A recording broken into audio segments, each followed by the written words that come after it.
Hello everyone guys, कैसे हैं आप लोग। उम्मीद करता हूं सब बढ़िया होंगे। सो गाइस, इन्वेस्टो प्राइड के एक ब्रांड न्यू वीडियो में आप लोगों का फिर से स्वागत है। एंड गाइस, आज के इस वीडियो में हम लोग बात करने वाले हैं चार ऐसे म्यूचुअल फंड के बारे में, जिसमें पहला फंड है आपका फ्लेक्सी कैप कैटेगरी से, दो फंड होगा आपका मिड कैप कैटेगरी से एंड एक फंड गाइस होगा आपका स्मॉल कैप कैटेगरी से।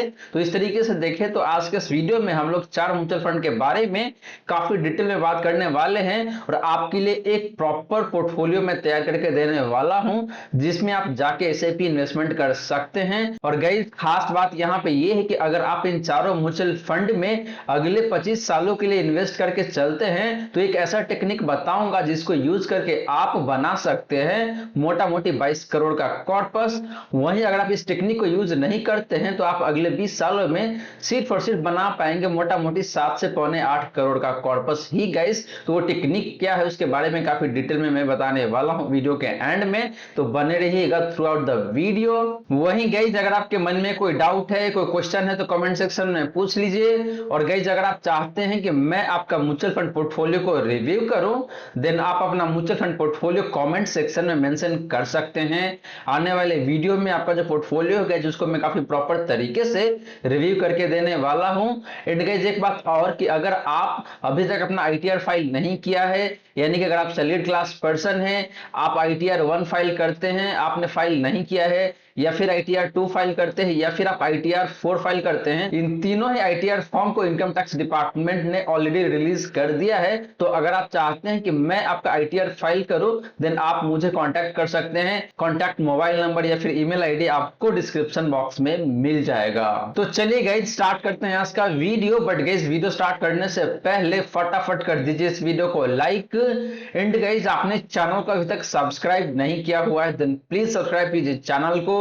साथ के साथ गाइस, नोटिफिकेशन बेल ऑन करके ऑल पे क्लिक कर लीजिएगा, ताकि जब भी इस चैनल पे वीडियो लेके आऊंगा सारे ही वीडियो का नोटिफिकेशन आपको मिलता रहेगा। सो गाइज, जैसे मैंने आपको बताया कि भाई आज के इस वीडियो में हम लोग बात करने वाले हैं चार ऐसे म्यूचुअल फंड के बारे में, जिसमें अगर आप एसआईपी इन्वेस्टमेंट करते हैं अगले 25 सालों के लिए तो आप एक टेक्निक को यूज करके बना सकते हैं मोटा मोटी 22 करोड़ का कॉर्पस। बट गाइज, इन चार म्यूचुअल फंड को सेलेक्ट करने के लिए हम लोग बात करेंगे 6 म्यूचुअल फंड के बारे में, और उन 6 म्यूचुअल फंड में से हम लोग अल्टीमेटली सेलेक्ट करेंगे आपका 4 म्यूचुअल फंड। तो चलिए गाइज, सबसे पहले बात कर लेते हैं आपका फ्लेक्सी कैप कैटेगरी से, और देखते हैं कि भाई यहाँ पे वो दो म्यूचुअल फंड कौन सा है एंड अल्टीमेटली आपके लिए वो एक म्यूचुअल फंड कौन सा है जो कि सबसे बेहतरीन हो सकता है अगले 20 से 25 सालों के लिए। तो गाइस, सबसे पहले बात करें फ्लेक्सी कैप फंड्स का, तो यहाँ पे मैंने दो फंड आपके लिए सिलेक्ट करके रखा हुआ है। पहला फंड है यहाँ पे आपके लिए क्वांट फ्लेक्सी कैप फंड। दूसरा फंड जो मैंने चूज करा हुआ है आप सभी के लिए गए जो फंड है यहाँ पे आपके लिए जेएम फ्लेक्सी कैप फंड।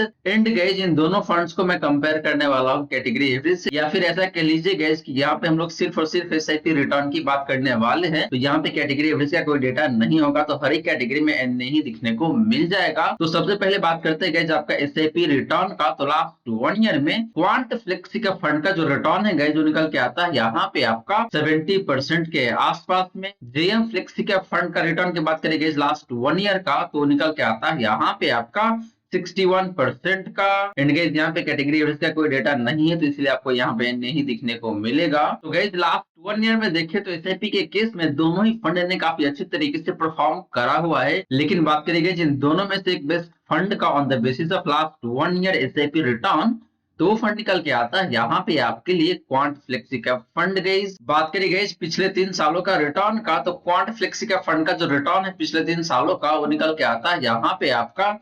34.66% का। जेएम फ्लेक्सी कैप फंड का पिछले 3 सालों का रिटर्न की बात करें गाइस तो निकल के आता है यहाँ पे आपका 34.01% का। एंड गैस, कैटेगरी एवरेज का कोई डेटा नहीं है यहाँ पे। तो गैस, पिछले 3 सालों में देखे तो दोनों ही फंड का रिटर्न मोटा मोटी सिमिलर तरीके का ही दिखने को मिल रहा है, बहुत ज्यादा का अंतर नहीं है दोनों फंड के पिछले 3 सालों का रिटर्न का। बात करें गाइस पिछले 5 सालों का रिटर्न का, तो क्वांट फ्लेक्सी का फंड का जो रिटर्न है पिछले 5 सालों का वो निकल के आता है यहाँ पे आपका 37.83% का। जेएम फ्लेक्सी का फंड का पिछले 5 सालों का रिटर्न की बात करें गाइस तो निकल के आता है यहाँ पे आपका 29.94% का, ऑलमोस्ट 30% कह सकते हैं आप। और गाइस, यहाँ पे भी कैटेगरी एवरेज का कोई डेटा नहीं है, तो गाइस पिछले 5 सालों में देखें तो हालांकि दोनों ही फंड का परफॉर्मेंस काफी बेहतरीन दिखने को मिल रहा है, लेकिन जैसे ही आप बात करते हैं रिलेटिव टर्म में, तो क्वांट फ्लेक्सी का फंड ने पिछले 5 सालों में भी देखे तो काफी बेहतरीन तरीके से परफॉर्म करा हुआ है एंड आपको मोटा मोटी 38% के आसपास का रिटर्न बना के दिया हुआ है लास्ट 5 ईयर में। तो गाइस ये रही बात आपका इन दोनों ही फ्लेक्सी का फंड का एसआईपी रिटर्न का। और गाइस यहाँ पे देखें तो ओवरऑल क्वांट फ्लेक्सी का फंड का performance across the time frame काफी बेहतरीन दिखने को मिल रहा है। वो चाहे बात करें आप लास्ट 1 ईयर का या फिर पिछले 3 सालों का या फिर पिछले 5 सालों का, हर एक टाइम फ्रेम में इस फंड ने काफी जोरदार तरीके से परफॉर्म करके दिया हुआ है।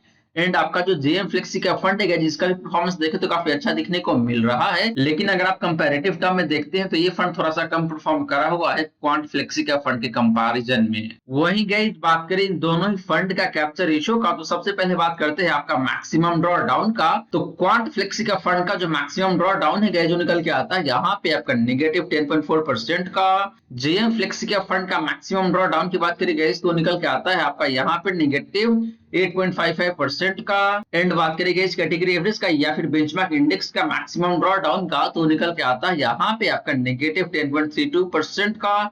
तो गाइस मैक्सिमम ड्रॉ डाउन के मामले में देखें तो जेएम फ्लेक्सी का फंड काफी अच्छा दिखने को मिल रहा है, क्योंकि इस फंड का मैक्सिमम ड्रॉ डाउन कम है। और गाइस ये नंबर जितना कम होता है उतना ही बेहतर माना जाता है। इसे ये पता चलता है कि भाई एक ऐसा टाइम फ्रेम जहां पे इस फंड ने मैक्सिमम 8 से 8.5% की गिरावट दिखाया था, लेकिन क्वांट फ्लेक्सी का फंड ने आपको मोटा मोटी 10.5% का गिरावट दिखाया था एक पर्टिकुलर टाइम फ्रेम में। तो जेएम फ्लेक्सी का फंड ज्यादा बेहतर दिखने को मिल रहा है on the basis of maximum draw down guys. बात करें गाइस अपसाइड रेशियो का, तो क्वांट फ्लेक्सी का फंड का जो अपसाइड रेशियो है जो निकल के आता है यहाँ पे आपका 140 का। जेएम फ्लेक्सी का फंड का अपसाइड रेशियो की बात करें गाइस तो निकल के आता है यहाँ पे आपका 108 का। एंड बात करें गाइस कैटेगरी एवरेज का अपसाइड रेशियो का, तो निकल के आता है यहाँ पे आपका 93 का। तो गाइस अपसाइड रेशियो के मामले में देखें तो यहाँ पे दोनों ही फंड का अपसाइड रेशियो 100 के ऊपर है।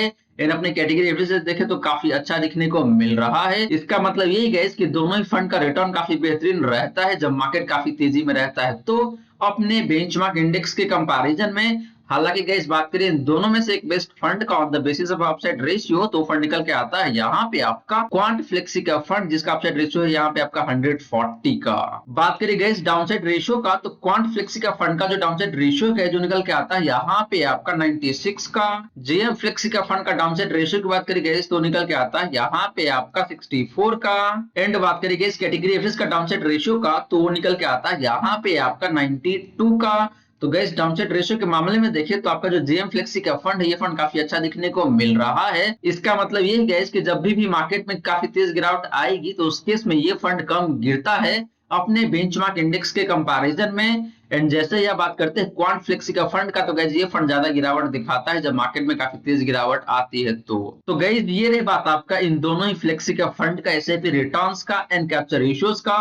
और गैस यहाँ पे देखें तो ओवरऑल क्वांट फ्लेक्सी का फंड वैसे इन्वेस्टर के लिए काफी शानदार बैठ सकता है जिनका रिस्क प्रोफाइल काफी अग्रेसिव नेचर का है, वो ज्यादा रिस्क लेना चाहते हैं तो उनके लिए क्वांट फ्लेक्सी का फंड काफी शानदार है। वहीं अगर आप रिलेटिवली कम रिस्क लेना चाहते हैं in that case JM flexi का फंड भी काफी शानदार है। दोनों फंड का रिटर्न अच्छा है। रिस्क रेशियोज देखें तो आपका जो जेएम फ्लेक्सी का फंड है इसका बेहतर दिखने को मिल रहा है। लेकिन गाइस अगर आप मेरे से पूछेंगे कि भाई मैं किस फंड के साथ जाऊंगा तो मैं थोड़ा सा ज्यादा रिस्क लेता हूं, तो मुझे लगता है कि भाई मेरे लिए क्वांट फ्लेक्सी का फंड काफी शानदार होगा यहाँ पे।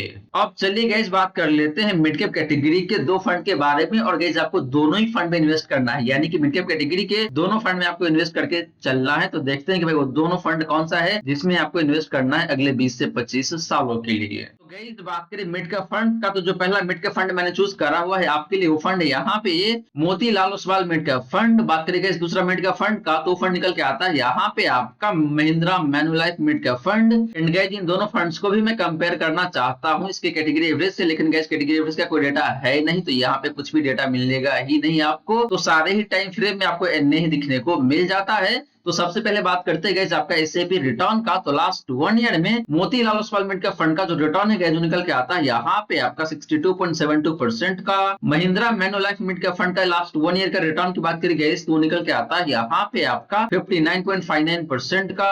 तो गाइस लास्ट 1 ईयर में देखे तो दोनों ही मिड कैप फंड का रिटर्न मोटा मोटी सिमिलर लाइन पे ही दिखने को मिल रहा है, बहुत ज्यादा का अंतर है नहीं, 1 से 1.5% का ही फर्क दिखने को मिल रहा है। तो दोनों फंड काफी अच्छा है लास्ट 1 ईयर में, कहीं कोई दिक्कत वाली बात नहीं है। हैं। बात करी गई पिछले 3 सालों का रिटर्न का, तो Motilal Oswal mid cap fund का जो रिटर्न है पिछले 3 सालों का वो निकल के आता है यहाँ पे आपका 38.19% का। Mahindra Manulife mid cap fund का पिछले 3 सालों का रिटर्न की बात करी गई तो निकल के आता है यहाँ पे आपका 33.22% का। तो गई पिछले 3 सालों में भी देखे तो अगेन दोनों ही फंड का रिटर्न काफी अच्छा दिखने को मिल रहा है। हालांकि आपका जो Motilal Oswal mid cap fund है ये फंड ज्यादा बेहतर दिखने को मिल रहा है पिछले 3 सालों में भी, एंड आपको मोटा मोटी 38% के आसपास का रिटर्न बना के दिया हुआ है। बात करी गई पिछले 5 सालों का रिटर्न का, तो Motilal Oswal mid cap fund का जो रिटर्न है पिछले 5 सालों का वो निकल के आता है यहाँ पे आपका 35.77% का। Mahindra Manulife mid cap fund का पिछले 5 सालों का रिटर्न की बात करी गई तो निकल के आता है यहाँ पे आपका 32.48% का। तो गई पिछले 5 सालों में भी देखे तो यहाँ पे दोनों ही मिड कैप फंड का रिटर्न काफी अच्छा दिखने को मिल रहा है। हालांकि आपका जो Motilal Oswal mid cap fund इसका परफॉर्मेंस ज्यादा बेहतर दिखने को मिल रहा है पिछले 5 सालों में भी। तो गई ये रही बात आपका इन दोनों मिड कैप फंड्स का एसआईपी रिटर्न का, और यहाँ पे देखे तो ओवरऑल दोनों ही फंड मुझे काफी बेहतरीन दिखने को मिल रहा है मिड कैप कैटेगरी से। वहीं गई बात करें इन दोनों ही मिड कैप फंड का कैप्चर रेशियो का, तो सबसे पहले बात करते हैं आपका मैक्सिमम ड्रॉ डाउन का। तो Motilal Oswal mid cap fund का जो मैक्सिमम ड्रॉ डाउन है गई जो निकल के आता है यहाँ पे आपका -8.89% का। Mahindra Manulife mid cap fund का मैक्सिमम ड्रॉ डाउन की बात करी गई तो निकल के आता है यहाँ पे आपका -12.13% का। एंड बात करी गई इस कैटेगरी एवरेज का मैक्सिमम ड्रॉ डाउन का, तो निकल के आता है यहाँ पे आपका -12.09% का। तो गई मैक्सिमम ड्रॉ डाउन की बात करें तो Motilal Oswal mid cap fund का जो मैक्सिमम ड्रॉ डाउन है गई काफी शानदार दिखने को मिल रहा है, मोटा मोटी 9% का। वहीं बात करें आपका Mahindra Manulife mid cap fund का मैक्सिमम ड्रॉ डाउन का, तो ये भी अच्छा ही दिखने को मिल रहा है, एंड अपना जो कैटेगरी एवरेज है उसके आसपास में दिखने को मिल रहा है। इसका मतलब ये है कि भाई कैटेगरी एवरेज के बराबर ही ये फंड भी गिरता है जब मार्केट में तेज गिरावट रहता है। तो बात करें गई अपसाइड रेशियो का, तो Motilal Oswal mid cap fund का जो अपसाइड रेशियो है जो निकल के आता है यहाँ पे आपका 104 का। Mahindra Manulife mid cap fund का अपसाइड रेशियो की बात करें गई तो निकल के आता है यहाँ पे आपका 104 का ही। एंड बात करें गई कैटेगरी एवरेज का अपसाइड रेशियो का, तो निकल के आता है यहाँ पे आपका 89 का। तो गाइस यहाँ पे देखे तो दोनों ही मिड कैप फंड का अपसाइड रेशियो काफी अच्छा दिखने को मिल रहा है। इसका मतलब यही गाइस कि इन दोनों फंड का रिटर्न काफी अच्छा रहता है जब मार्केट में काफी तेजी रहता है तो अपने बेंचमार्क इंडेक्स के कंपैरिजन में। बात करें गई डाउनसाइड रेशियो का, तो Motilal Oswal mid cap fund का जो डाउनसाइड रेशियो है जो निकल के आता है यहाँ पे आपका 44 का। Mahindra Manulife mid cap fund का डाउनसाइड रेशियो की बात करें गई तो निकल के आता है यहाँ पे आपका 93 का। एंड बात करें गई कैटेगरी एवरेज का डाउनसाइड रेशियो का, तो निकल के आता है यहाँ पे आपका 89 का। तो गई डाउनसाइड रेशियो के मामले में देखें तो आपका जो Motilal Oswal mid cap fund ये फंड काफी बेहतरीन दिखने को मिल रहा है। वही बात करें गई Mahindra Manulife mid cap fund का डाउनसाइड रेशियो का, तो ये देखें तो अपना जो कैटेगरी एवरेज है उसके आसपास में दिखने को मिल रहा है, बहुत ज्यादा का अंतर है नहीं। लेकिन गाइस ये बात बिल्कुल पक्का है कि Motilal Oswal mid cap fund के कंपैरिजन में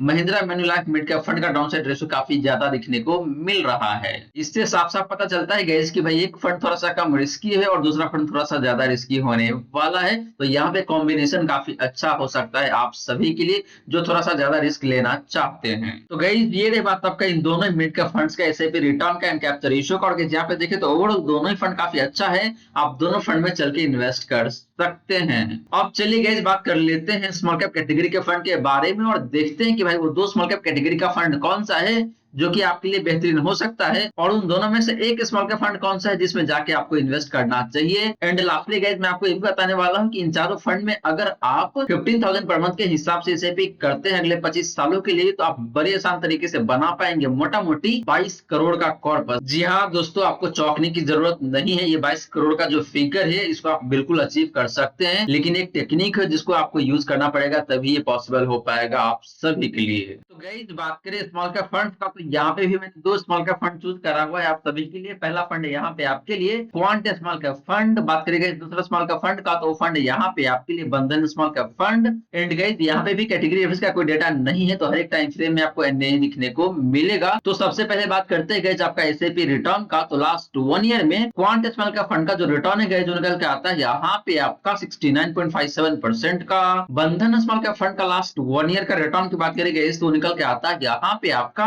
69% का। तो गाइस लास्ट 1 ईयर में देखें तो दोनों ही फंड ने ऑलमोस्ट सिमिलर सा रिटर्न बना के दिया हुआ है, हल्का सा डिफरेंस है जो कि बहुत ज्यादा अंतर नहीं है इन दोनों फंड के परफॉर्मेंस के बीच में लास्ट लास्ट 1 ईयर में। बात करी गई पिछले 3 सालों का रिटर्न का, तो क्वांट स्मॉल कैप फंड का जो रिटर्न है पिछले 3 सालों का वो निकल के आता है यहाँ पे आपका 40.53% का। बंधन स्मॉल कैप फंड का पिछले 3 सालों का रिटर्न की बात करी गई तो निकल के आता है यहाँ पे आपका 35.01% का। तो गई पिछले 3 सालों में देखें तो हालांकि दोनों फंड का रिटर्न काफी अच्छा दिखने को मिल रहा है, लेकिन जैसे ही आप बात करते हैं कंपैरेटिव टर्म में, तो आपका जो क्वांट स्मॉल कैप फंड है इसका परफॉर्मेंस ज्यादा बेहतर दिखने को मिल रहा है 5% से लास्ट 3 ईयर में। बात करी गई पिछले 5 सालों का रिटर्न का, तो क्वांट स्मॉल कैप फंड का जो रिटर्न है पिछले 5 सालों का वो निकल के आता है यहाँ पे आपका 49.41% का। बंधन स्मॉल कैप फंड गए 5 साल पुराना फंड है ही नहीं, तो यहाँ पे कोई डेटा आपको मिलेगा नहीं, तो इसलिए नहीं दिखने को मिल जाएगा। और कैटेगरी रिस्क का तो गैस यहाँ पे पहले से ही डेटा नहीं है, तो यहाँ पे भी एनए दिखने को मिल जाएगा। तो पिछले 5 सालों में देखे गए तो क्वांट स्मॉल कैप फंड का परफॉर्मेंस तो काफी जबरदस्त दिखने को मिल ही रहा है।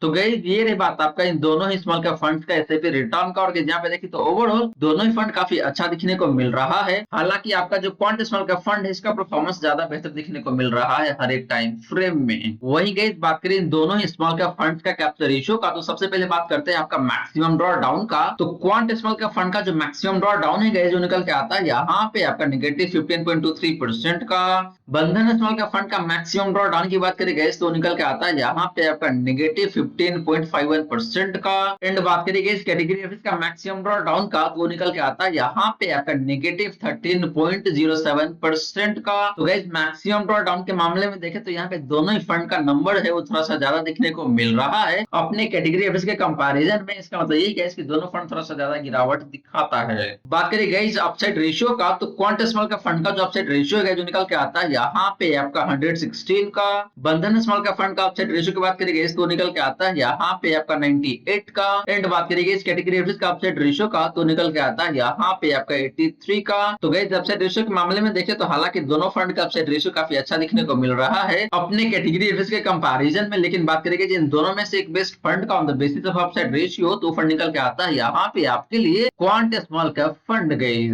बात करें गाइस डाउनसाइड रेशियो का, तो क्वांट स्मॉल कैप फंड का जो डाउनसाइड रेशियो है जो निकल के आता है यहाँ पे आपका 71 का। बंधन स्मॉल कैप फंड का डाउनसाइड रेशियो की बात करें गाइस तो निकल के आता है यहाँ पे आपका 85 का। एंड बात करें गाइस कैटेगरी एवरेज का डाउनसाइड रेशियो का, तो निकल के आता है यहाँ पे आपका 65 का। तो गाइस डाउनसाइड रेशियो की भी बात करें तो दोनों ही फंड का जो नंबर है कैटेगरी एवरेज के कंपैरिजन में थोड़ा सा ज्यादा दिखने को मिल रहा है। इसका मतलब यही गाइस कि दोनों फंड थोड़ा सा ज्यादा गिरावट दिखाता है जब मार्केट में काफी तेज गिरावट आती है। तो हालांकि आपका जो क्वांट स्मॉल कैप फंड है ये फंड थोड़ा सा बेहतर दिखने को मिल रहा है बंधन स्मॉल कैप फंड के कंपैरिजन में। तो गाइस ये रही बात आपका इन दोनों ही स्मॉल कैप फंड्स का एसआईपी रिटर्न का एंड डिफरेंट कैप्चर रेशियो का। और यहाँ पे देखें तो overall quant small cap fund मुझे काफी बेहतरीन दिखने को मिल रहा है, वो चाहे बात करें आप एसआईपी रिटर्न का या फिर डिफरेंट कैप्चर रेशियो का। अब चलिए गाइस बात करते हैं कि जो 4 फंड हमने सिलेक्ट किया है आज के इस वीडियो में, उन चारों फंड में अगर आप 15,000 पर मंथ के हिसाब से एसआईपी करते हैं अगले 25 सालों के लिए या फिर अगले 20 सालों के लिए, तो कितना कितना पैसे आप बना पाएंगे एसआईपी इन्वेस्टमेंट के माध्यम से, और मैक्सिमम पैसे आप कितना बना पाएंगे गाइस, वो नंबर है आपका 22 करोड़ का। तो गाइस बात करें यहाँ पे कि भाई how to earn ₹22 crore from ₹15,000 monthly SIP. तो गाइस यहाँ पे हम लोग दो तरीके से बात करेंगे। पहले बात करेंगे आपका 20 ईयर का इन्वेस्टमेंट ड्यूरेशन के लिए, तो यहाँ पे जो आपका मंथली एसआईपी है वो 15,000 पर मंथ के हिसाब से रहने वाला है। ड्यूरेशन आपको पता है कि भाई ये 20 साल का होने वाला है। बात करें गाइस स्टेप अप का, यानी कि आपका जो एनुअल स्टेप अप एसआईपी हो कितना का रहने वाला है, तो 10% के हिसाब से चलेगा, यानी कि आपको हर एक साल अपने एसआईपी अमाउंट को 10% के हिसाब से बढ़ाते चलना है। बात करेंगे IRR का, यानी कि एनुअली आपको कितना रिटर्न मिलने वाला है इन चारों म्यूचुअल फंड में इन्वेस्ट करके। तो गाइस जो नंबर निकल के आता है यहाँ पे आपके लिए 20% का, यानी कि आपको हर एक साल 20% पर एनम के हिसाब से रिटर्न मिलने वाला है। एंड बात करें गाइस कि 20 साल के बाद आपके पास कॉर्पस कितना होने वाला है, तो वो निकल के आता है यहाँ पे आपका 7,75,12,079 रुपीज। जी हाँ दोस्तों, अगर आप 15,000 पर मंथ के हिसाब से अगले 20 सालों के लिए इन्वेस्ट करते हैं और हर एक साल 10% के हिसाब से अपने एसआईपी को आप बढ़ाते चलते हैं, और अगर आपको 20% पर एनम के हिसाब से रिटर्न मिलता है for next 20 year, in that case आप बना पाएंगे मोटा मोटी 8.25 करोड़ का कॉर्पस गाइस। तो गाइस ये तो बात रही कि भाई अगर आप इन चारों फंड में अगले 20 सालों के लिए इन्वेस्ट करते हैं तो आप बना पाएंगे मोटा मोटी 8.25 करोड़ का कॉर्पस। लेकिन गाइस यहाँ पे मैं आपको एक पॉइंट और दिखाऊंगा कि भाई सारा पॉइंट सेम ही रहेगा, सारा कुछ सेम ही रहेगा, सिर्फ आपको ड्यूरेशन 5 साल से बढ़ाना है। इन दैट केस आपका जो कॉर्पस है वो कैसे 22 करोड़ बन जाता है। तो गाइस यहाँ पे सब कुछ आपको साफ साफ दिखने को मिल रहा है कि भाई मंथली एसआईपी सेम ही है यहाँ पे 15,000 पर मंथ के हिसाब से। ड्यूरेशन खाली बदल जाता है 25 ईयर का, यानी कि पहला था यहाँ पे आपका 20 ईयर का, तो 20 ईयर से बढ़ के हो गया 25 ईयर का। एनुअल स्टेप अप यहाँ पे 10% का ही रहने वाला है। XIRR यानी कि आपको एनुअली 20% के हिसाब से रिटर्न मिलने ही वाला है। सिर्फ आपको 5 साल ज्यादा इन्वेस्ट करके चलना है इन चारों म्यूचुअल फंड में। इन दैट केस आप बना पाएंगे मोटा मोटी 22 करोड़ का कॉर्पस गाइस अगले 25 साल में। तो गाइस यहाँ पे फर्क कुछ भी नहीं है, फर्क सिर्फ टाइम फ्रेम का ही है। भाई 5 साल अगर आप ज्यादा इन्वेस्ट करके चलेंगे तो आप डबल से भी ज्यादा पैसे बना पाएंगे, यानी कि आप 20 साल में मोटा मोटी 7.25 करोड़ का कॉर्पस बना पा रहे थे, लेकिन जैसे ही आप इस 20 साल को 25 साल में कन्वर्ट कर देते हैं, इन दैट केस आपका जो कॉर्पस है ये डबल से भी ज्यादा हो जाता है, मोटा मोटी ट्रिपल ही कह लीजिए। तो गाइज ये रही सारी की सारी बातें जो हमने की आज के इस वीडियो में। और गाइज यहाँ पे मैंने आपको 6 म्यूचुअल फंड के बारे में काफी डिटेल में बताया है, और उन 6 में से मैंने आपको अल्टीमेटली 4 म्यूचुअल फंड सिलेक्ट करके दिया है, जिसमें अगर आप 15,000 पर मंथ के हिसाब से एसआईपी करते हैं अगले 20 सालों के लिए तो आप बना पाएंगे मोटा मोटी 7.25 करोड़ का कॉर्पस। वहीं अगर आप 20 साल के बदले 25 साल के लिए इन्वेस्ट करते हैं इन चारों म्यूचुअल फंड में, देन गाइज आप सिर्फ 5 साल के अंतराल में बना सकते हैं मोटा मोटी 22 करोड़ का कॉर्पस। तो गाइज इसी को बोला जाता है आपका कंपाउंडिंग का इंपैक्ट। तो इस कंपाउंडिंग की वजह से आप अगले 25 सालों में बना पाएंगे मोटा मोटी 22 करोड़ का कॉर्पस। बट गाइज यहाँ पे ट्विक ये है कि भाई आपको हर एक साल अपने एसआईपी अमाउंट को 10% के हिसाब से बढ़ाते चलना है, देन ओनली ये पॉसिबल हो पाएगा आप सभी के लिए। बट गाइज ध्यान रहे, इन्वेस्ट करने से पहले आपको खुद भी अपना रिसर्च करना चाहिए एंड अपने फाइनेंशियल एडवाइजर से जरूर सलाह लेना चाहिए, उसके बाद ही जाके इन्वेस्ट करना चाहिए। तो गाइज आशा करता हूं जितनी भी बातें मैंने बताने की कोशिश किया है सारी की सारी बातें आपको समझ में आ गया होगा। मन में अगर कोई डाउट है, कोई क्वेश्चन है तो कमेंट सेक्शन में पूछ लीजिए। वहीं गाइज मैं फिर से रिपीट कर दूं कि अगर आप अपना आईटीआर फाइल अभी तक नहीं किया है और आप चाहते हैं कि मैं या फिर मेरा टीम ऑफ एक्सपर्ट है वो फाइल करे आपका आईटीआर, देन डिस्क्रिप्शन बॉक्स पे मैं अपना ईमेल आईडी छोड़ रहा हूं, या फिर मैं अपना कॉन्टैक्ट नंबर या फिर कह लीजिए व्हाट्सएप नंबर भी छोड़ रहा हूं।